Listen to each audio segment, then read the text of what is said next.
नमस्कार दोस्तों, स्वागत है आपका शालिनी क्लासेस में। कैसे हैं आप सब? होपफुली अच्छे होंगे। आज की इस क्लास में मैं आपको काफ़ी दिनों बाद आपकी संस्कृति क्लास हो रही है। फ्रेंड्स, आपका ये तीसरा चैप्टर चल रहा है जिसको मैंने आपको शुरू से बताया है।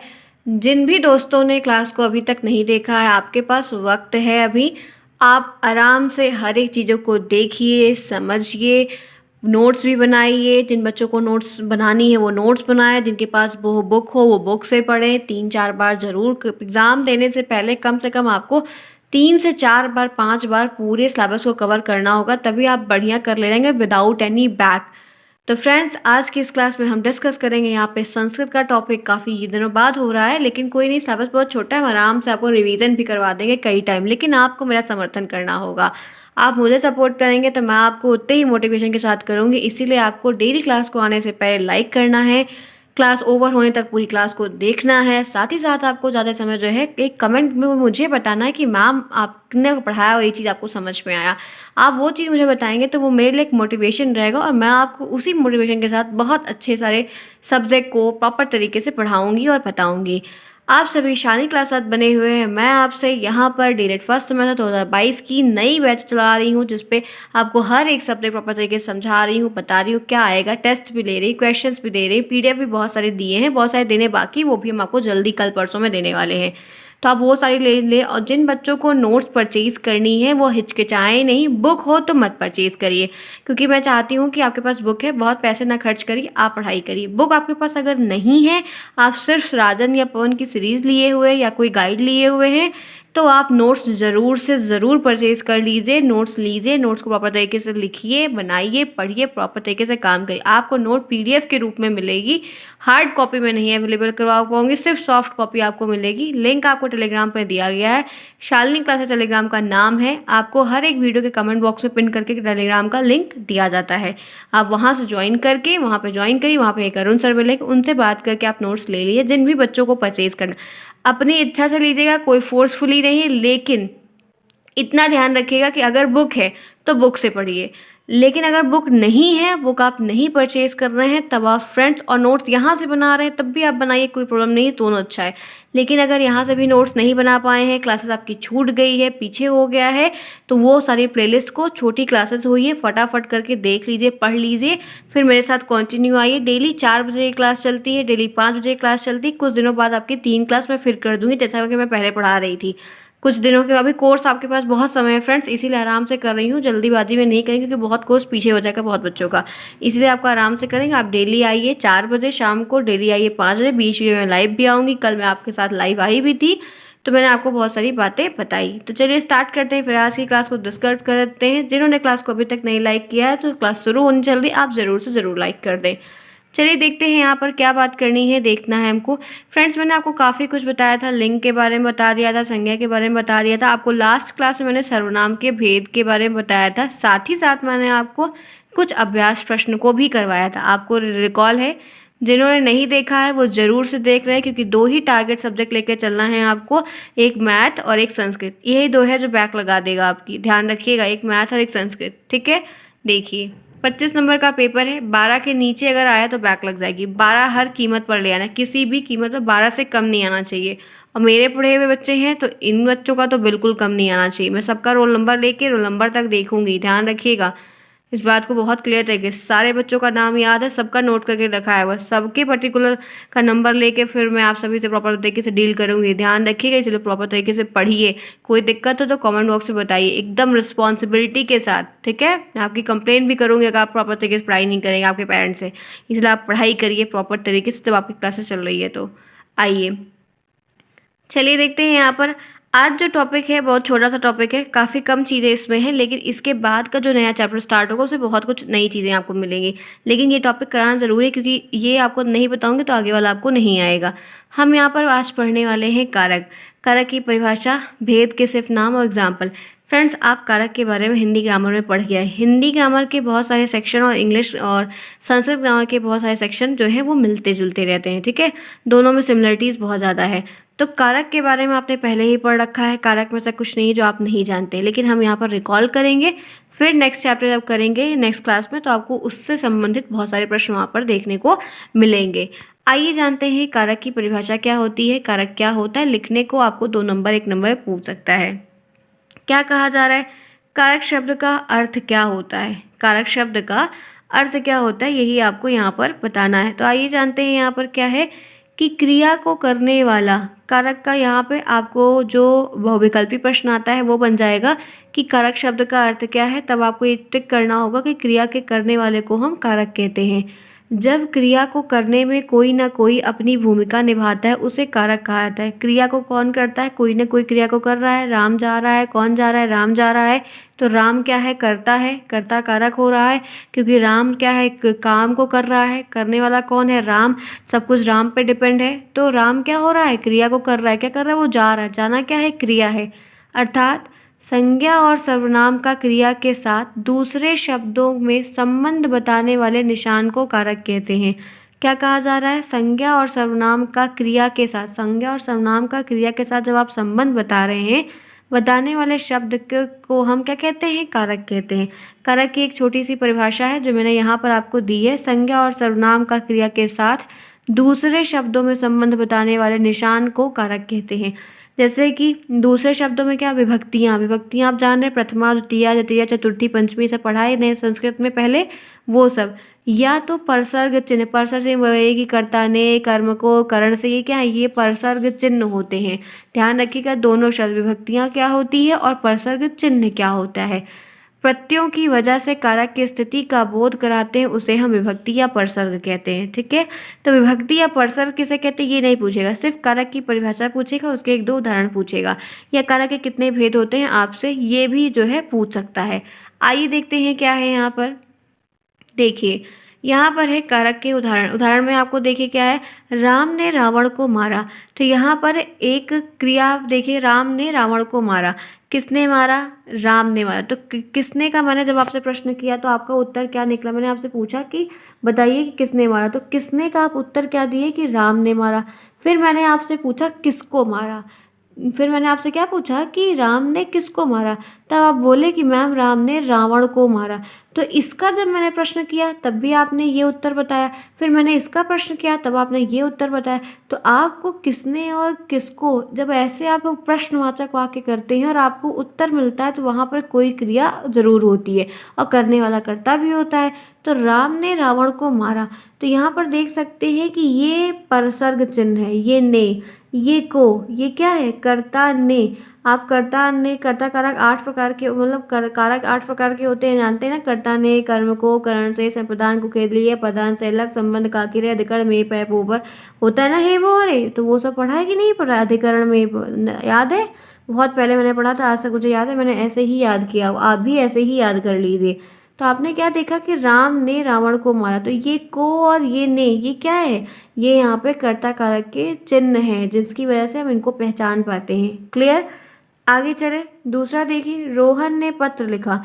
तो रोहन ने पत्र लिखा, तो आप समझ रहे हैं कि यहाँ पर जो ने की बात आ रही है वो कौन लिखा, किसने लिखा। तो आप, मैंने आपसे पूछेंगे रोहन ने क्या लिखा, तो आप बोलेंगे कि मैम रोहन ने पत्र लिखा।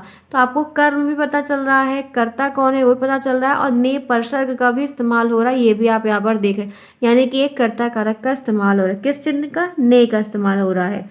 नेक्स्ट देखिए, मोहन ने कुत्ते को डंडे से मारा। मोहन ने कुत्ते को डंडा मारा, तो किसको मारा, कुत्ते को मारा। कौन मारा, मोहन मारा। तो कौन का भी आप प्रश्न दे रहे हैं, किसको का भी प्रश्न आप दे रहे हैं, और ने परसर्ग का इस्तेमाल किया गया और को का इस्तेमाल किया गया। तो ये सब क्या है, ये कारक के उदाहरण हैं जो साधारण शब्दों में दिए गए, जिसमें आपको पहचानना है या आपको परिभाषा के साथ उदाहरण उसका 3-4 जरूर से ज़रूर लिखना होगा 2 नंबर के प्रश्नों में। क्लियर, यहाँ तक समझ में आया सभी को। आप लोग ध्यान से पढ़िए, समझने का प्रयास करिए, काफ़ी इम्पोर्टेंट है आप सभी के लिए। जिन्होंने क्लास को नहीं लाइक किया है लाइक ज़रूर करें, और आप लोग भी बीच में याद दिलाया करिए इन लोगों को, ठीक है। चलिए अब आइए मैं आपको भेद बता देती हूँ। देखिए कारक के भेद, ये आपको प्रश्न कैसे आएगा, कारक के भेद, तो यहाँ पे 8, यहाँ पे 4, यहाँ पे 6, यहाँ पे 12, तब आपको एक टिक करना होगा कि 8 होता है। फिर आपको इसमें से प्रश्न दे देगा, एक ऑप्शन कर्ता कारक, एक कर्म कारक, यहाँ पे कुछ और लिख देगा, यहाँ पे नन लिख देगा। 4 ऑप्शन देगा, आपको बोलेगा कर्ता कारक के भेद पहचानो, या यहाँ पर बोथ लिख देगा, तब आपको ये बोथ वाले पर टिक करना होगा कि ये दोनों कारक के भेद हैं। इस तरीके से प्रश्न आ जाएगा। या आपको दे देगा एक नहीं है कोई, वो छांटिए। तो कई तरीके से प्रश्न आ जाएगा, जो कि मैंने आपको बहुत सारे सब्जेक्ट में करके दिखाया है। अब आपको यहाँ पर क्या ध्यान रखना है कि कारक के कितने भेद होते हैं, तो 8 भेद होते हैं। अब वो 8 कौन कौन से हैं, आइए जानते हैं। परिभाषा आपको नहीं आएगी, सिर्फ आपको जो भेद के नाम है वो और उनसे रिलेटेड कुछ आपको उदाहरण देने होंगे या उदाहरण को आपको पहचानना होगा। आइए देखते हैं फिर यहाँ पर क्या है। तो पहला है कर्ता कारक, ठीक है। जो मेन मालिक होता है, जो मेन प्रमुख होता है, जो करने और धरने वाला होता है, उसको हम क्या कहते हैं, कर्ता कारक। तो एक हो गया। दूसरा कर्म कारक, कर्ता जो काम करता है वो कर्म कारक होता है, ठीक है। फिर उसके बाद क्या है, करण कारक है, जो किसके द्वारा या किसी के थ्रू कुछ किया जाता है तो वो करण में आ जाता है। संप्रदान, जिसके लिए कोई काम किया जाता है वो संप्रदान में आ जाता है। तो चौथा हो गया। अपादान, जिस पर कोई कार्य किया जाता है वो अपादान, जिसके साथ संबंध बचाया जाता है तो वो संबंध कारक हो जाता है। सातवां यहाँ पे अधिकरण कारक है। फिर यहाँ पे आठवां लास्ट क्या है, संबोधन कारक। तो कितने कारक के भेद हो गए, टोटल यहाँ पर 8 हो गए। कर्ता कारक, कर्म कारक, करण कारक, संप्रदान कारक, अपादान कारक, ये आपको बता दिया मैंने, संबंध कारक, अधिकरण कारक और संबोधन कारक। तो आप कारक के भेद देख लिए, समझ के। अब आइए आप चिन्ह देखिए, ठीक है। कारक के लक्षण क्या हैं, उनके चिन्ह क्या हैं, विभक्तियां क्या हैं, इनके बारे में आपको जानना होगा। क्लास फ्रेंड्स ये वाली छोटी बनेगी क्योंकि टॉपिक बहुत छोटा था। इसके बाद की जो नेक्स्ट क्लास आपको मिलेगी वो सही रहेगी, क्योंकि उसमें सही तो ये भी है, सही वो भी रहेगी, थोड़े बड़े कंटेंट उसमें रहेंगे, क्योंकि छोटा सा टॉपिक था तो मैंने कहा कि आपको कराएंगे, छोड़ेंगे नहीं। तो देखिए यहाँ पर क्या है, जैसे बात हो रही है कर्ता की, तो क्रिया को पूरा करने वाला। कर्ता की परिभाषा अगर मान लीजिए आ जाती है कि कर्ता कारक किसे कहते हैं, तो आप लिख देंगे कि क्रिया को पूरा करने वाले, क्रिया को पूरा करने वाला को या वाले को हम क्या कहते हैं, वाले को हम कर्ता कारक कहते हैं। क्या कहते हैं, उसको हम कर्ता कारक कहते हैं। तो आप ऐसे परिभाषा लिख दीजिएगा। फिर आप उसके नीचे यहाँ पर लिखिएगा उसका चिन्ह। जब आपको प्रश्न बने और कॉपी लिखने का तरीका, चिन्ह के बाद इज इक्वल टू लगाइएगा। उसके बाद यहाँ पर लिखिएगा ने, कौन सी विभक्ति है, तो यहीं पर नीचे लिखिएगा विभक्ति चिन्ह। तो ये आपको यहाँ पे इज इक्वल टू, ये प्रथमा विभक्ति होती है, क्योंकि संस्कृत में है तो आपको ये विभक्ति जरूर लिखनी होगी। तो यानी कि पहले आपने क्या किया, परिभाषा लिखा, फिर आपने क्या किया, आपने चिन्ह लिखा, फिर आपने क्या बताया कि ये विभक्ति है। फिर आप यहाँ पे नीचे उदाहरण भी लिख देंगे कि राम ने रावण को मारा, तो कर्ता के साथ ने चिन्ह है, तो राम ने रावण को मारा। तो समझ में आई बात कि अगर आपसे एक परिभाषा आपकी पूछी जाएगी 2 नंबर वाले प्रश्न में, तो आपको 2 नंबर पूरा कैसे गेन करना है। थोड़ा सा लिख के आएंगे तो आधा ही नंबर आपको मिलेगा, जितना आप लिखेंगे उतना आपको मिलेगा। कॉपी इसमें भी भरनी रहती है, इस बात ध्यान रखिए। 25 नंबर वाले में तो नहीं, लेकिन 50 नंबर वाले पेपर में कॉपी बहुत अच्छे से लिख के प्रॉपर भरनी भी रहती है, ध्यान रखिएगा। जैसे बीए में आप कॉपी भर रहे थे, खूब भरते हैं, कह रहा था ना कि खूब कॉपी भर भर के लिखना है, तो वैसे इन सबको भी थोड़ा ध्यान रखिएगा, फैला कर अच्छी राइटिंग में लिखिएगा, ठीक है। सब बताऊंगी, एक वीडियो आपको जल्दी ही देने वाली हूँ जिसमें कैसे आंसर राइट वगैरह करना है बताऊंगी आपको। क्लियर, यहाँ तक समझ गए आप लोग। आइए दूसरा इसी तरीके से देखिए, क्या है, कर्म है। आपसे प्रश्न बनेगा कि कर्म कारक किसे कहते हैं या आप क्या समझते हैं, तो आप लिखेंगे कि क्रिया को प्रभावित करने वाले को कर्म कारक कहते हैं, ठीक है, कर्म कारक कहते हैं, ये आपको लिखना होगा। अब आप जब इसको लिख देंगे, लिख दिया, फिर आपको फिर वही सेम चीज़ यहाँ पर नीचे आपको चिन्ह लिखना होगा, बराबर चिन्ह के मतलब को, यहाँ बगल में कि को चिन्ह है। फिर आपको विभक्ति विभक्ति में क्या बताएंगे कि कर्म कारक जो है वो द्वितीय विभक्ति होता है। फिर लास्ट में आप एग्जाम्पल जो है 2 एग्जाम्पल देके इसको ओवर कर देंगे। तो आपने कर्ता की परिभाषा बताई, उसका चिन्ह आपने बताया क्या है वो बताया, तो परिभाषा भी मैंने आपको दिखा दी, चिन्ह भी मैंने आपको दिखा दिया, और कौन सी विभक्ति ये भी बताया। दूसरा मैंने कर्म बताया, क्रिया को प्रभावित करने वाले को कर्म कारक कहते हैं, इसका चिन्ह जो होता है वो के होता है, ये द्वितीय विभक्ति होता है। अब आइए तीसरे पे, परिभाषा क्या बनेगी, करण कारक किसे कहते हैं, तो आप लिखेंगे क्रिया का जो साधन होता है उसको हम करण, क्योंकि जिसके द्वारा कोई काम होता है, आप कहीं जाना होता है तो किसी के द्वारा जाते हैं ना, बाय गाड़ी के द्वारा, बस के द्वारा, ट्रक के द्वारा, कार के द्वारा, किसी के द्वारा जाते हैं, ठीक है। तो क्रिया का जो साधन होता है, वो कार्य का जो काम का साधन होता है वो करण कारक होता है। इनका जो चिन्ह होता है वो से और के द्वारा होता है। इनके दो चिन्ह हैं, एक से भी होता है, एक के द्वारा भी होता है। तो आप पहले परिभाषा लिखेंगे, फिर आप चिन्ह लिखेंगे, फिर आप विभक्ति बताएंगे कि मैम ये तृतीया विभक्ति है, तो नीचे आप विभक्ति भी लिख देंगे। फिर आप उसके नीचे जैसे कि सब में आपने उदाहरण लिखा वैसे आप उसके नीचे एक उदाहरण या दो उदाहरण डालकर उसको छोड़ देंगे, तो आपको 2 नंबर पूरे के पूरे हासिल हो जाएंगे। क्लियर? आगे आइए। सेम देखिए, संप्रदान के लिए परिभाषा बनेगी। संप्रदान कारक किसे कहते हैं? जिसके लिए कोई काम होता है, ठीक है। जहाँ पर इनके जो चिन्ह देखिए, यहाँ पर को और के लिए, जिसके लिए कोई काम किया जाए। राम के लिए पानी लाओ, राम के लिए खाना लाओ, सीता के लिए ये कपड़े लाओ, ये लाओ, वो लाओ, के लिए, या राम को दे दो, सीता को दे दो, सोहन को दे दो, मिठाई छोटे भाई को दे दो। तो जहाँ पर ऐसे चिन्हों का इस्तेमाल करके इन लोग को बनाया जाए, इन वाक्यों का प्रयोग किया जाए इन चिन्हों का, तो वो संप्रदान में आते हैं, ठीक है। विभक्ति कौन सी है? तो चतुर्थी। उदाहरण आप ऐसे लिख दीजिएगा, तो आपका ये एक पूरा कारक पूरा हो गया। नेक्स्ट है अपादान। अपादान का मतलब कभी कभी आपको फ्रेंड इसका अर्थ बन जाता है, अर्थ पूछ लेता है कि अपादान का अर्थ क्या होता है, तब आपको दे देगा साथ, ऑप्शन दे देगा साथ, आपको ऑप्शन दे देगा अलग करना, अलग, आपको ऑप्शन दे देगा जोड़, ठीक है, आपको ऑप्शन दे देगा रखना। ऐसे बहुत सारे आपको ऑप्शन 4 दे। वो पूछेगा अपादान का अर्थ क्या होता है, तब आपको बताना होगा कि मैम अपादान का मतलब होता है अलग करना, अलगाव होना। जहाँ पे अलगाव, वाक्य में जहाँ पे अलगाव का भाव आए, या आपको ये प्रदर्शित हो कि जहाँ पे कुछ चीज़ें अलग हो रही, कोई चीज़ अलग हो रही, बट रही है, तो वहाँ पर अपादान कारक का इस्तेमाल हो रहा है। जैसे आपको मैं बताना चाहती हूँ कि अपादान की परिभाषा है, जहाँ पर वह क्रिया जहाँ पर अलगाव हो, और जहाँ पर अलगाव का भाव हो, वहाँ पर अपादान कारक होता है। यानी कि जैसे कि से, इसका अपादान देखिए, से इसमें भी है, से इसमें भी है, लेकिन आपको पहचानना होगा। करण का मतलब है से तब आएगा जब किसी के द्वारा या कोई काम हो रहा है, या वहाँ पे कुछ इससे ज़रूरी है, उस तरीके से। लेकिन ये वाला जो से आएगा उसमें आपको अलग होने की बात के लिए सेव होगा, वरना आप 2 दे देगा। आपको पूछेगा कि करण कारक है या अपादान, अब आप दोनों में से पढ़ें, तब आप फंस जाएंगे और आप गलती कर देंगे, ये मुझे पता है। और पेपर में क्वेश्चन पीएनपी वही बनाती है जिसमें बच्चे फंस जाएं, वो नंबर काट के आपकी बैक लगा दें। बैक लगाएंगे तो उनको भी प्रॉफिट होगा, स्कूल वालों को भी। फिर से आप फॉर्म भरेंगे, 1,000 रुपये बैक लगा, 1,000 रुपये बैक का फॉर्म का लगता है। इसीलिए बोल रही हूँ कि खूब पढ़ लो, बुक्स लेना हो तो बुक्स ले लो, नोट्स लेना हो तो नोट्स परचेज कर लो, मत कंजूसी मत करो, सोचो भी नहीं, क्योंकि बैक का फॉर्म 1,000 का है। 2 बैक लग जाएगी तो आपको 2,000 देना पड़ेगा, 3 बैक लग जाएगी तो सेमेस्टर बैक हो जाएगा। ध्यान रखिएगा इस चीज़ को, पढ़ाई के साथ साथ सच्चाई भी जानते चलिए। अब आप करेंगे क्या? जहाँ पर ये बात देखिएगा कि से दोनों में है, जहाँ पर अलग हो, कोई चीज़ अलग हो, तो वहाँ पर ये आ जाएगा। और विभक्ति कौन सी होगी? पंचमी। जैसे आपको उदाहरण बता दूँ, पेड़ से पत्ता गिरता है। अब एक पेड़ लगा है, अब उसका पत्ता पीला हो जाएगा। पेड़ तो कभी आप लोग फ्रेश होने, हम सब लोग फ्रेश होने एक्सक्रीशन करते हैं, हम लोग एक्सक्रीशन करते हैं कि नहीं करते? हम लोग फ्रेश होने सुबह जाते हैं कि नहीं जाते? सुबह शाम सब जाते हैं। तो हम लोग का जो गंदा पदार्थ हुआ, हम लोग अपना मल पदार्थ तो निकाल देते, लेकिन बेचारे पेड़ तो कभी जाते नहीं, तो पेड़ कैसे निकालते हैं? तो पेड़ के गंदा पदार्थ कैसे निकलता है? एक तो पत्तियों के द्वारा जो वो रंध्र खुलता है, उनका स्टोमेटा खुलता है, तो पानी का बहाव होता है, जो खराब पानी उनका निकलता है वो उसके द्वारा, बूंदों के द्वारा। लेकिन जो उनके खराब पत्ते होते हैं वो सब तो उनका एक्सक्रीशन है, उनका जो है ऐसा यही तो एक्सक्रीशन है उनका, उनके खराब पत्ते गिर जाते हैं।